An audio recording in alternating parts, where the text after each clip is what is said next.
I'm honored that I'm, as I understand it, the only public company CEO that actually sold real estate and holds an active license. Welcome to the first episode of NAR Realtor News Change Agents. I'm Nykia Wright, the CEO of the National Association of Realtors. Today I have the opportunity to interview and talk to Leo Pareja, the CEO of eXp Realty. Welcome, Leo. How are you doing? Fantastic. Thank you for having me. Thank you so much for being here. Why don't you start by educating me and the audience on how you sort of gravitated to the role that you are in today, all the way from the beginning? My path is a little bit atypical. I got licensed in college. It was my sophomore year of college. I went to school for tech. I wanted to build websites in the year 2000, which historically was probably the worst moment in history to get into tech. By my middle of my freshman year, the offers that I had received with a pending of graduating college all evaporated. So I grew up in the DC area. It's the, Silicon Valley of the East, if you will, especially back then. Down the street from me, I had AOL and WorldCom and a bunch of companies that don't exist anymore. And they were all recruiting literally at the high school level saying, if you go to college, we'll give you $150,000. Once you have a 4-year degree with adjusted for inflation, that was an incredibly enticing offer. And then the tech bubble blew up. And that was my first experience with my cheese being moved. And I fell in love with real estate after reading a book called Rich Dad Poor Dad by Robert Kiyosaki. And by my sophomore year, I got my license. And the short version is I got pretty decent at it early on in my life. By my senior year of college, I was selling close to $20 million in volume. I went on to become a principal broker by the time I was like 22. I started an independent. The financial crisis humbled all of us, and me in particular. I lost everything and then reinvented myself during the financial crisis. I got pretty good at default servicing, short sales, REO. Within a couple-year period after that, I was the number one team leader at Keller Williams by transaction sides in 2010.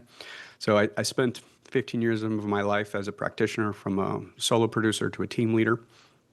And then I went on into entrepreneurship pretty heavily when I saw opportunities with the laws changing. As Dodd-Frank and CFPB were introduced, I realized that there was going to be a need for non-traditional financing. I started a hard money lending business that scaled to become a top 20 hard money lending business in the country before it was an asset class, so 2012. And as that was growing and building, I started building my own technology stack. So full circle moment for what I went to college for. And by 2016, I started a company called Remine, completely by accident. I just wanted data to feed my loan origination system. I ended up finding product market fit, raised institutional capital, and scaled Remine to be distributed through the 80-some top MLSs in the United States. I got to about 85% market share of the United States. I exited that business. And that's when Glenn Sanford convinced me to come join him. So this is my first job at joined the company when I was about 38 years old. I've only been a founder and CEO. So this was a very atypical experience for me, but that's actually what Glenn said he was looking for. He wanted somebody who had founder energy and thought like an entrepreneur. And till this day, I don't feel like I have a job. Feels very similar to my entire journey of I make decisions and I live with them. And a lot of responsibility hangs on your yes or no as a leader, but couldn't have asked for a better trajectory. I'm honored that I'm, as I understand it, the only public company CEO that actually sold real estate and holds an active license. And so I did it almost 4,000 times. I sat at kitchen tables, I had people in my car. And so a lot of my opinions that are quite strong, as reported regularly in the news, is because I actually did it. And I have been on record saying stuff that could be argued is not in the best interest of the shareholders if you're being a pure capitalist. But I actually think that putting the consumer first is actually long-term shareholder value. Long-term is the key word there, right? I think if you create an experience that has the least amount of friction and creates the best consumer experience, that is long-term shareholder value, protection, and creation. So I do think they live in harmony together. I don't think they're at odds. And in your opening, you said domestically and abroad.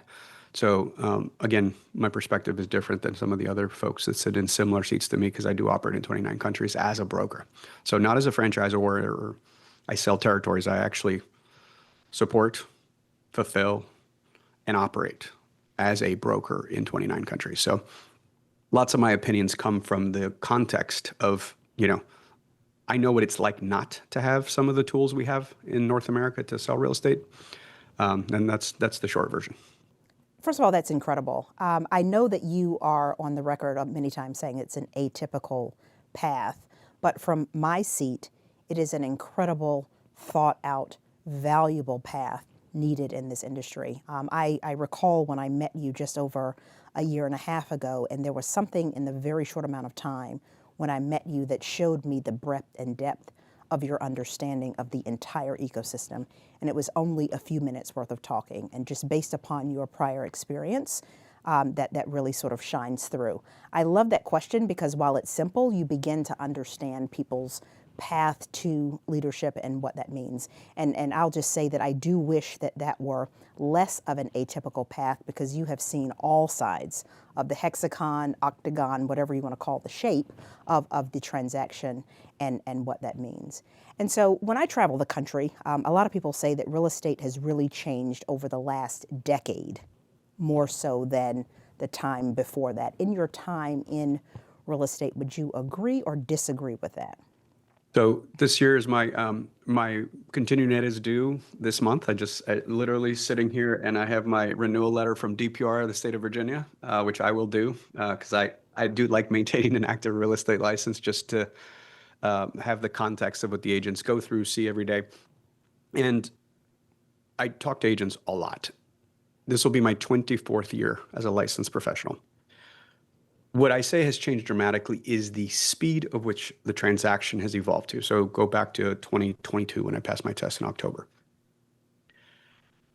In a best case scenario, if I had a hot listing, I could probably get multiple offers within a couple of weeks if I was lucky.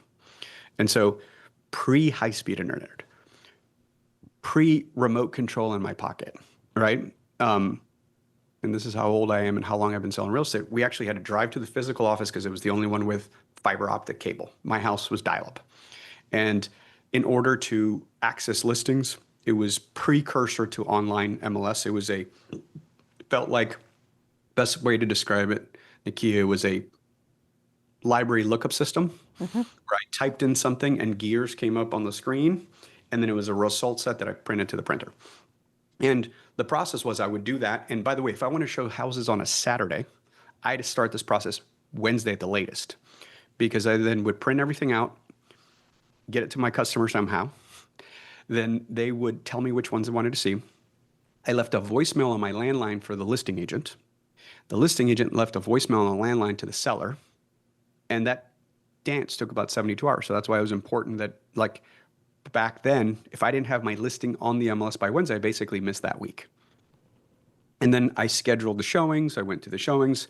They loved the house. We would go to my office and we'd have white, yellow, and pink paper perforated, press hard, and we'd physically have a copy for me, one for the buyer, one for the broker.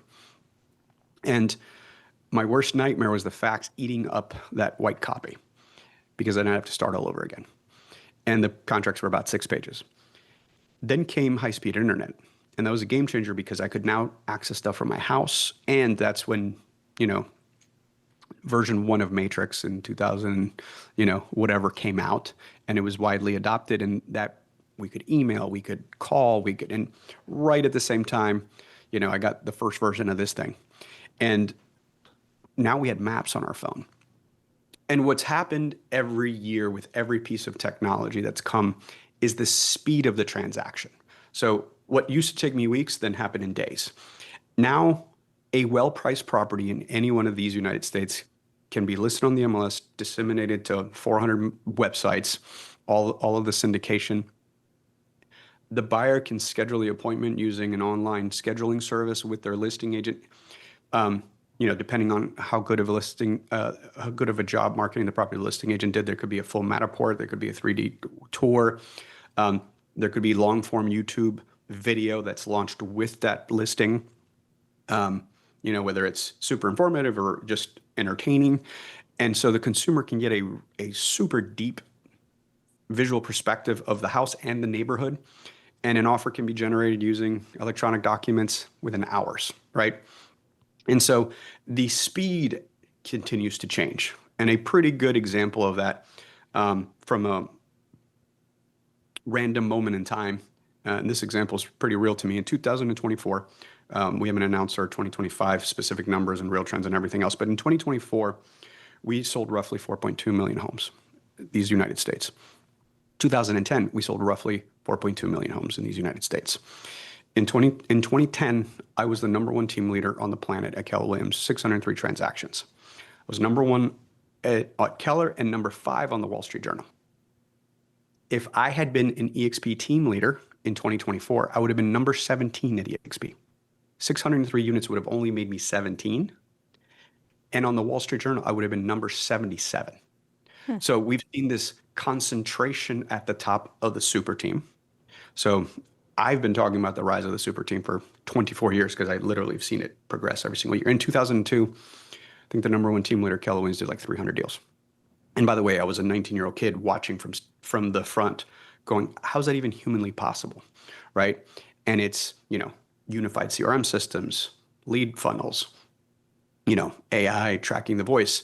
And so what I continue to see is that AI is just another accelerant in the process, and it's speed to lead. And this, I've told this story many times, but I had an agent in Houston who stood up at an event I was speaking at and said, I want to tell you a real story. And he said, I got a lead on a Saturday while I was with my family. Something I would have probably ignored till Monday because I'm pretty strict on my family time. We invested in a co-pilot email system that we are on the cap table, and then I purchased it for everybody in the company as a tool. It embeds into your email. It organizes it into categories. It writes drafts for the urgent ones. And in this example, the lead came from Europe, and they said, I'd like to look at some houses in the Houston area. The draft was created by the Copilot AI in my agent's voice because it's got all the context. It read all his emails. More importantly, it went into his calendar and grabbed a couple available appointments for Tuesday and Wednesday and suggested one. My agent was doing family stuff, read the draft, said send, took him a couple seconds, and this is his version of the story. Got on a Google Meets that Tuesday. So Saturday, the lead came in. On Tuesday, he was on the call. And my agent asked the magical question, which I implore every agent to not forget in your script, which is, how did you hear about me, right? Like the #1 reason, because then you know where to double down on investment in time and energy. Absolutely. And this is kind of the craziness of the example. The consumer said, I went to ChatGPT, right? Not Google, but the consumer's favorite LLM. And even since this story happened in February of 25 to now, it's probably shifting to Claude or Grok or, one of the other ones. Or Perplexity. Exactly. It's choose your own adventure. The consumer, and I wanted to know exactly what he put into the LLM, and it said, who is the most investor-centric agent in Houston? The LLM responded with my agent's name and the agent's email. So first of all, that's been a pivot of how humans search and behavior. But the act of, hey, I still need an expert and an interview hasn't changed. So actually the lead comes and the speed of which the lead can get answered. And so what happened was the consumer sent an email. He sent multiple emails, Nykia, to multiple agents. My agent AI read it and created an empathetic, detailed, specific response. It was time-bound. It answered the question, when are you available? And my agent said, I'm being honest with everybody because he had the microphone in his hand. I probably wouldn't have responded to that email till Monday because I have boundaries around my private time. And again, if you're out and someone says, you may want to wait till you're in front of your computer and look at your calendar and make sure you're not overlapping anything. But he knew it's embedded into his inbox as well as calendar, grabbed the two available, generated the link like it was ready to go. And within 30 days, they were under escrow to buy a single family home for $350,000 in the suburbs of Houston as a rental property, all cash, right? From an international market. From the UK. Yeah. Right. And so when I think some agents get a little turned around when they hear of AI, I think they go to like the futuristic, like agentic workflows, humans being replaced, right? The amount of times I hear people say, are we getting replaced? And then the cliche answer is it's going to be by people who use it. This is what I'm talking about. Right? I hate the answer because it's boring and kind of rehearsed. This is an example of what people mean when they say that, right? So I just hosted Neil Patel at a retreat with our top producers. And he actually, this is something I want everyone to hear. SEO still matters. Websites still matter. It's your digital footprint as how people research you. But the pivot is that you're now creating content for the LLMs to surface you as the response. Absolutely. Right? Yes. So it's bullet points, it's specific, it's right. You want to, because once upon a time, the game, because it's always a game of what you're optimizing for. It was SEO. So it was like backlinks and credibility. And there was these pages that don't really have a click through, but it's just lists.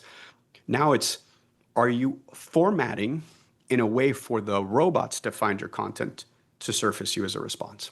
Absolutely. So you said a lot there. I want to go back to the international markets that you are in, because I think that those are important. If you had to say which international market, the United States included, not to be leading the witness in any fashion here, what market would you say in the United States that you can, in the world, excuse me, that you compete in, are the most buyer and seller friendly?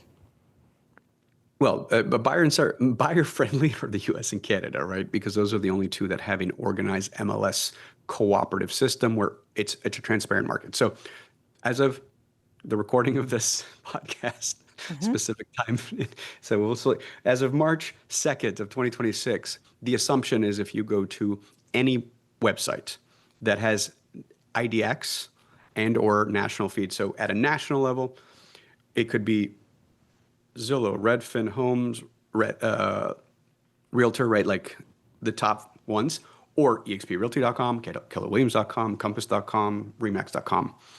They're all national portals. We're all national players. And then in the local market, it could be NYkiaWright.com if you were a licensed practitioner in Chicago, and you would have the entirety of the MRED database, right? That's atypical to the United States.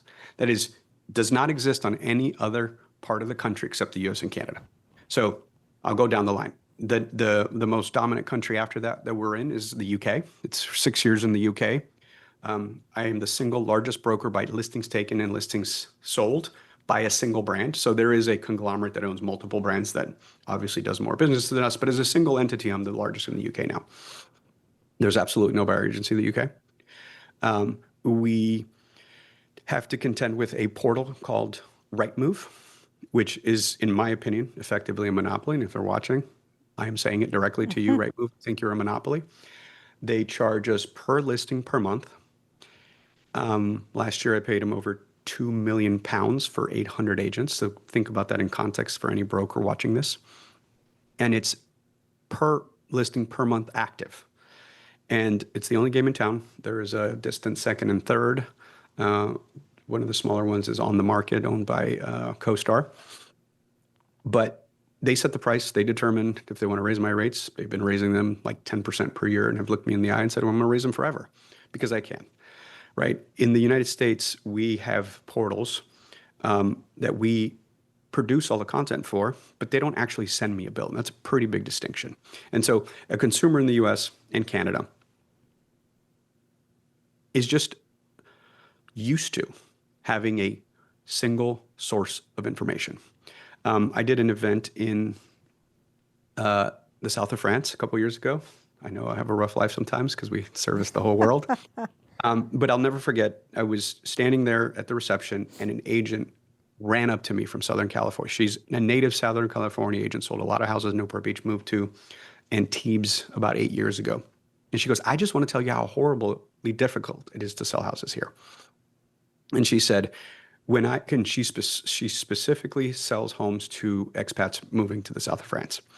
And she said, I have to go to 8 or 9 websites to get ready for an appointment. And I may have 60, 70% of the inventory, right? I have to go to the national portals.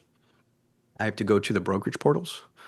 And then I have to call around to the people I know, kind of manage that sub-market and see if there's anything coming that I don't know about. There's a dominant portal in the Iberian Peninsula, Spain, Italy, Portugal, called Idealista. Same thing. Extremely frustrating, very expensive. I think the UI sucks. Yes. If you're listening, I'm talking to you. It's owned by private equity. It's a horrible experience. It's a bad consumer experience. I don't know that the consumers are being best served by these disparate systems, right? So what we experience in North America happened organically over time. Like it's kind of magical and hard to replicate.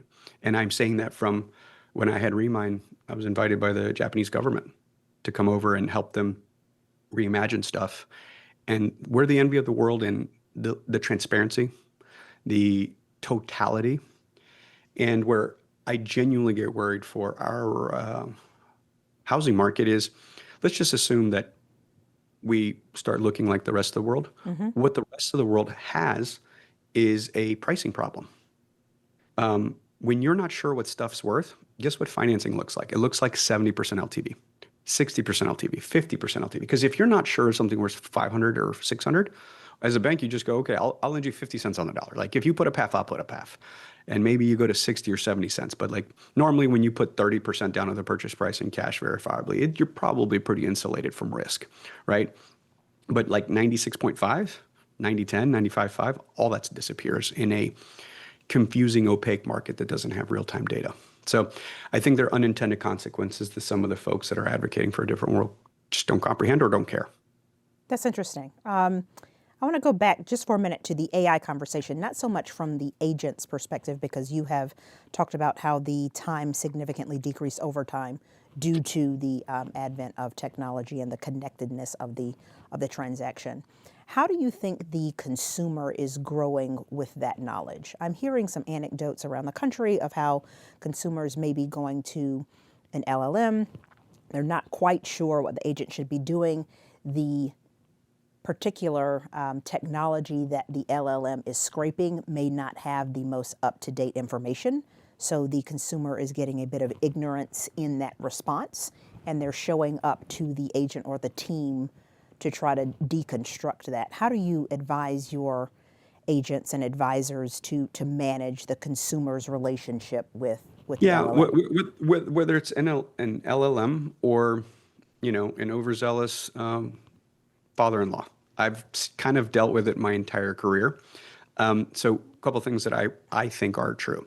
One is it's an infrequent transaction. So statistically, the average American moves, we're closer to 10 years, right? When I started in the business 7 years and it was like 9 years, now I've heard it's slipping to like 10 or 11 years, right? We have real rate lock in this country. There's just some systemic issues that are affecting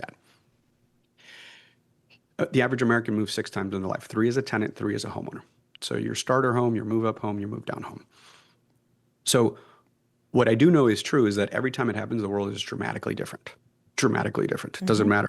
Unless you're a professional investor and you buy a house every 6 months and dispose of a house every 6 months, every time it's very different. Secondly, it is the single largest transaction the average American makes from a financial sense, even though it's highly leveraged. I mean, purchase price, there's not too many things Americans buy at that price. They're not trading commodities. Like that is a big purchase. And thirdly, it's not emotional, right? Like I sold houses in the DC metropolitan area, and I had the privilege of working with some very well-known public figures. And I always found it wildly amusing because I sold houses to heads of state, folks you've seen on television who come into the meeting like, I trade commodity contracts and I negotiate on behalf of the federal government. This is going to be a financial transaction that needs to be like, okay, right? At the end of the day, I think the average buyer that I experienced finds out the maximum budget they can qualify for that makes them comfortable. That's a personal decision. Not saying you max out DTI, but like whatever you're willing to spend money on. And then you make a emotional decision based on what's important to you personally. And that could be proximity to work because you're single and work, focused on your career.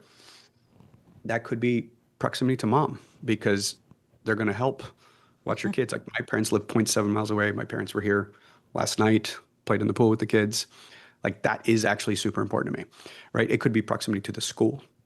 It could be like your favorite grocery store and like the gym because you have a decision tree of what's important to you personally.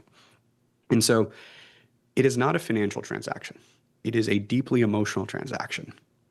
And whenever you insert that level of emotion, hey, I'm just going to talk to a robot and make an Excel spreadsheet, in my experience, just goes out the window. And what you're looking for is an expert guide. And so I have an example I use often in keynotes that agents gravitate towards too. And I said, with all the technology in 2026, and it's applicable, I've been saying this for 5 years, and I will continue saying it for 5 years from now.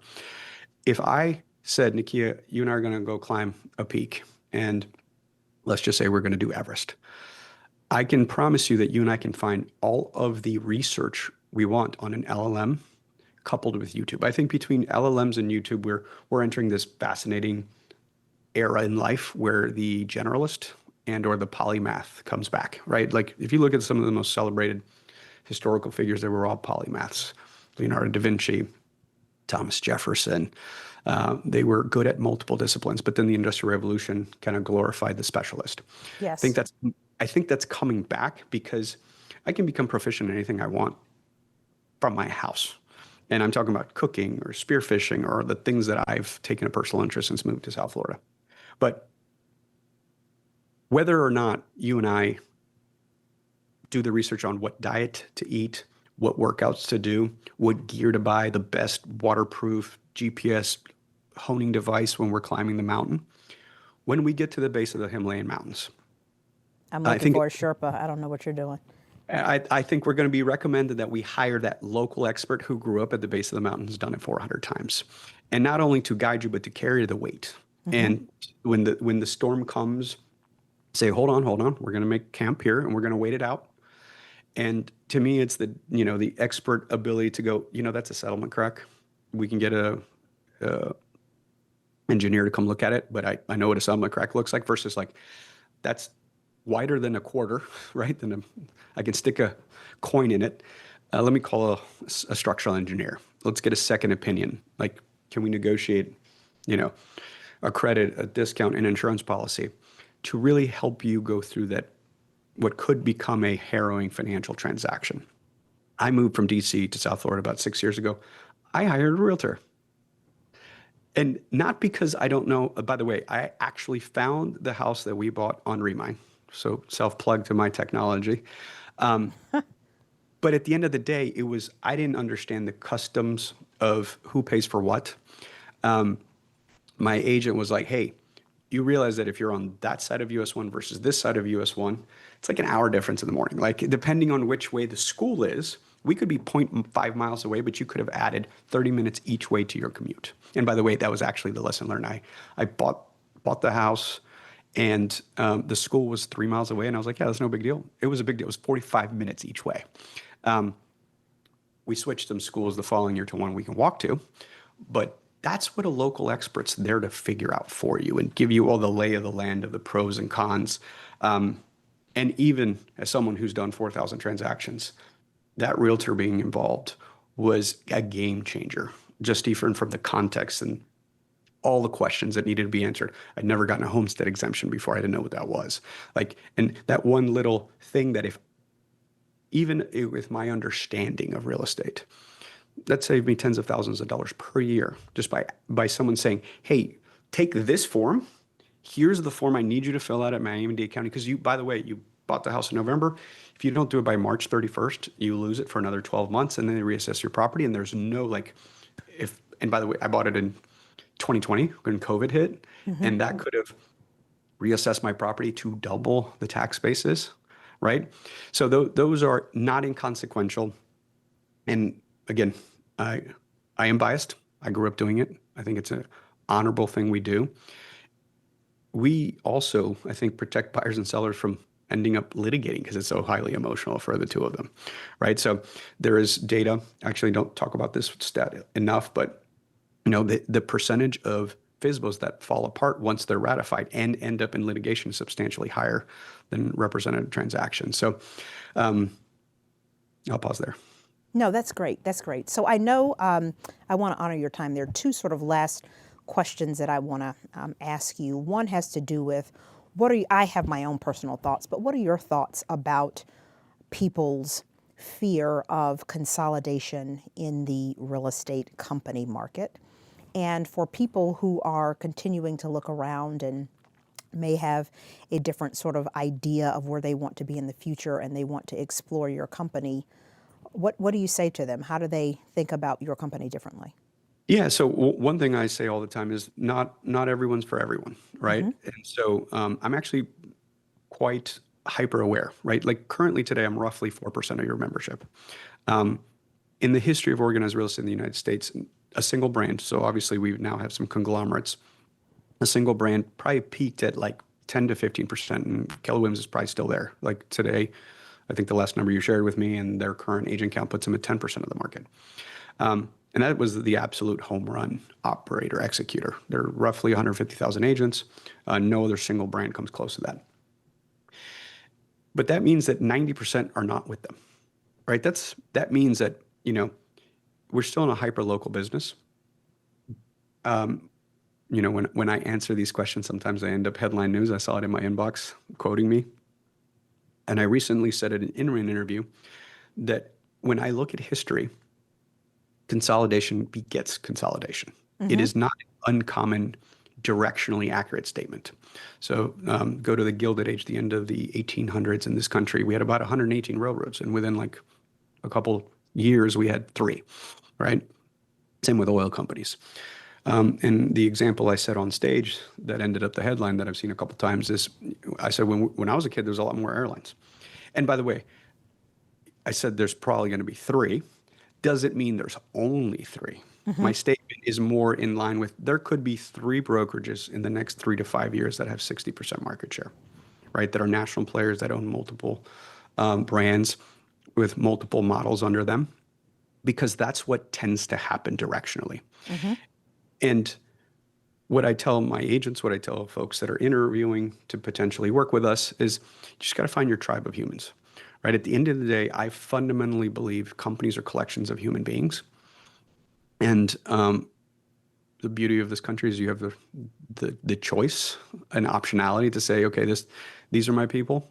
And maybe this is the company I need for this chapter and season of my career. And then, if I move a price range or units or volume, I may need a different economic model to support my business. And I don't fault anybody for choosing something else that they feel is the best thing for them. So I think it's a fascinating time. Not scared of competition. And I do believe I'll be one of those larger incumbent players in the years to come. I'm currently still the single largest brand in the United States as a brokerage. So Real Trends list, Mega 1000, all those lists. I've been the number 1 by both agent count and transaction count. Obviously, with the Compass acquisition of Anywhere, they now have the single largest amount of company-owned stores across multiple brands. But I think it is a accurate statement for me to say I'm still number 1 in single brand of a brokerage by units. That's incredible. So one, I wanted to thank you so much for this conversation today. You still hold true to my first impression of you of really being a sober-minded executive with lots of depth and breadth in the industry. EXP is very fun to watch, and I look forward to your continued success and partnership in the future. Thank you for having me. This was a blast. Thank you for listening to today's episode of Realtor News Change Agents. We look forward to seeing you next time.